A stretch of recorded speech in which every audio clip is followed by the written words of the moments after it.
Hi, my name's Tony Burns. I'm from Burns Gym, and today I'm joined by Professor Jugdeep Dhesi, who's the President of the British Geriatrics Society and co-chair of the Modern Service Framework for Frailty and Dementia. Today, Jugdeep has kindly given her time to speak on important areas such as physical activity, exercise, frailty, sarcopenia, falls prevention, and independence in later life. So, Jugdeep, welcome and thank you very much for joining me.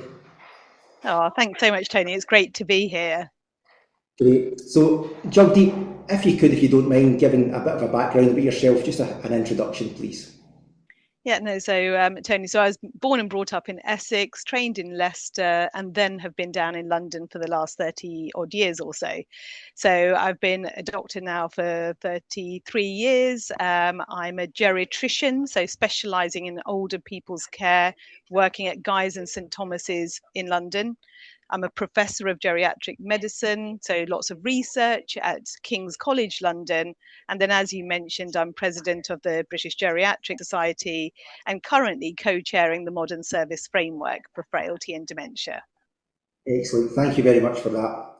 So I suppose we're here to talk about the areas that I discussed earlier on. So probably the first question I've got is, why is physical activity and exercise so important as we get older? And gosh, it is really important, isn't it? So of course, it's kind of so important to stay healthy, to maintain kind of your heart and lungs in good shape, to prevent medical conditions like high blood pressure, diabetes, arthritis. But it's also really important in terms of strengthening muscles and bones, improving your balance and flexibility so that you reduce the chances of falls and injuries as you get older. And then the third reason I think it's so important is because it really helps your mental health. We know that it helps in terms of reducing anxiety and depression. It can help you to feel more full of energy, improve your sleep. So overall, it's brilliant to keep you healthy, independent, and happier as well. Yep. No, I think that's really important. The physical, mental, and social aspect, as you just mentioned, I think it's priceless. When we talk about staying independent in later life, what physical abilities are most important to maintain? And there's quite a lot of abilities, aren't there, that I think we just don't notice in our day-to-day lives. And it's so important to keep each one of those going. So definitely really important to stay strong because we need to be able to lift things, carry stuff, your tray with your cup of tea on it from the kitchen into your living room, but even just for standing up from your bed or from your chair. Yeah. But it's also really important to maintain your balance to prevent falls, coordination, and your flexibility, because all of those things help us to be able to do the things that we like doing, reaching and bending for things, our hobbies like knitting or gardening, but also our stamina, because if you don't keep up your stamina, then you're not going to be able to keep up with your personal care, your household chores, shopping and cooking, but also just keeping up with your family and keeping involved socially. So lots of different aspects that we really do need to think about. Yep, and I think it's really good that you break that down actually into the simpler things in life, which physical activity and exercise can really help with. How important is muscle strength as we age, and are there other factors that matter as well? Yeah, and we hear a lot about strength, don't we? Kind of whenever we turn on the telly and we look at kind of pictures of people out there doing lots of exercises. And it is really important to remain strong because your muscles are what help you to be able to be mobile, to be balanced in kind of stopping you kind of risk of falls, and to maintain your overall independence.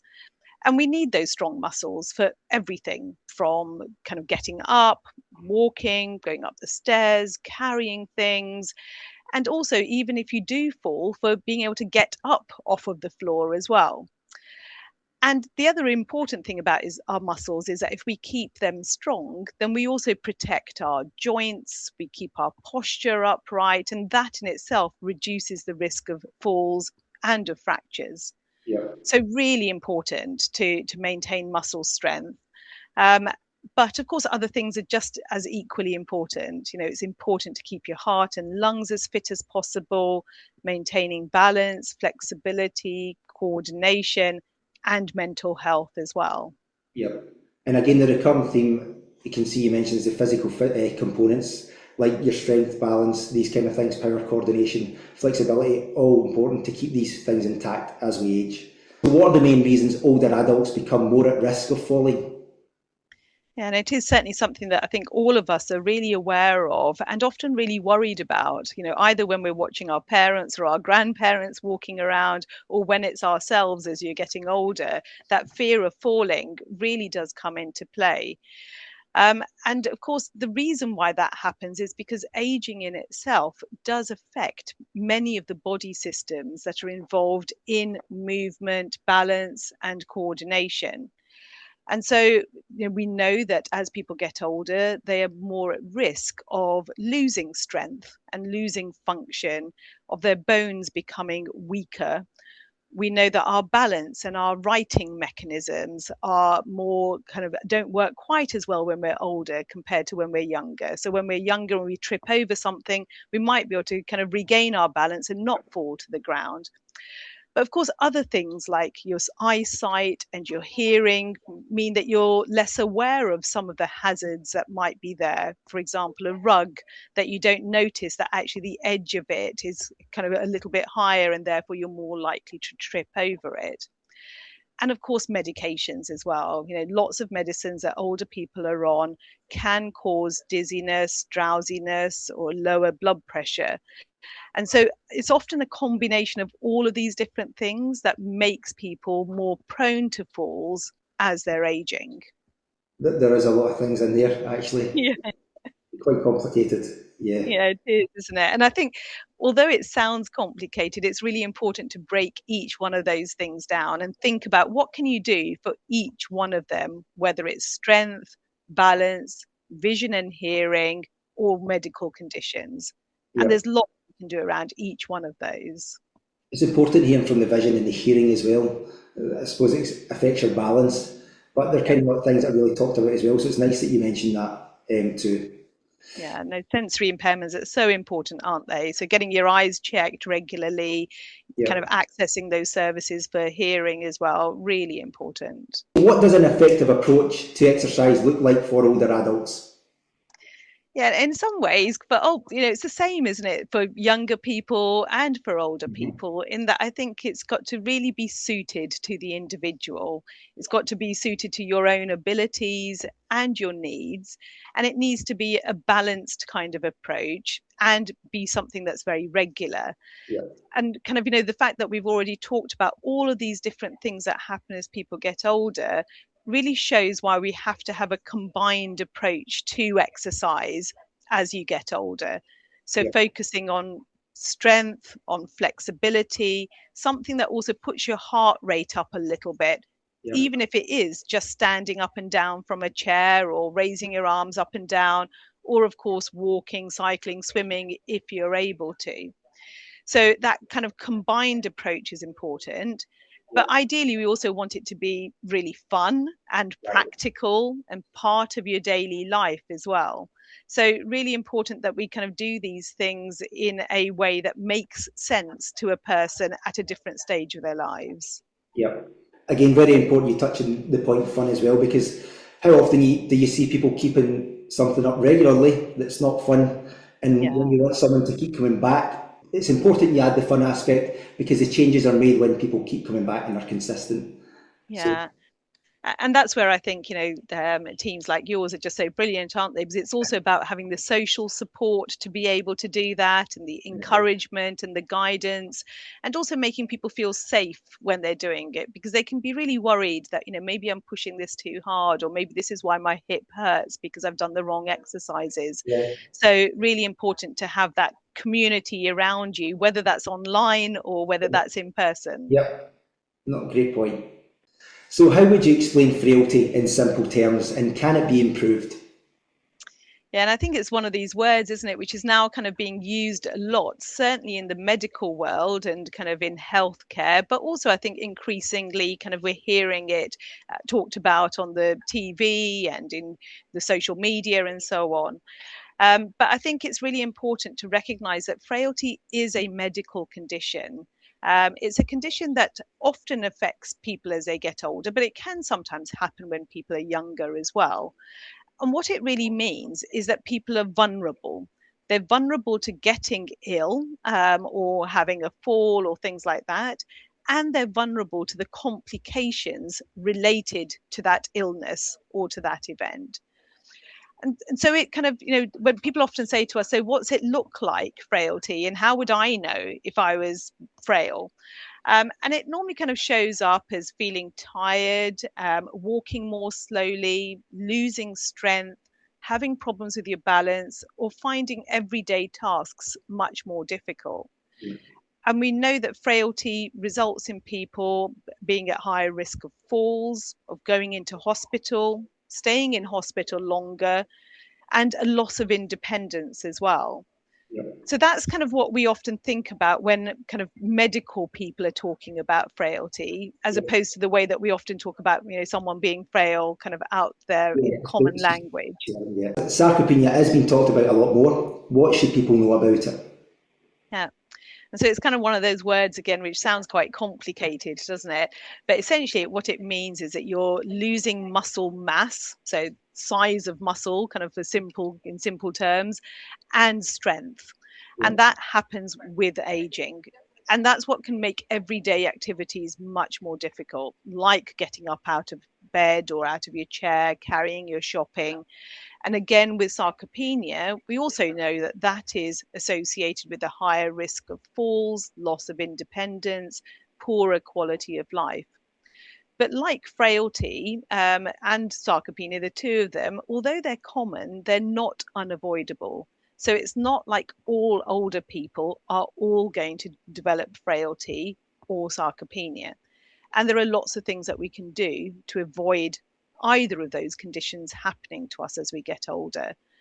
And again, that comes back to physical activity, exercise, good nutrition, sleep and social connection, but also managing the medical conditions that we know that people do have. We know that 3/4 of people aged over 75 will have at least 3 medical conditions.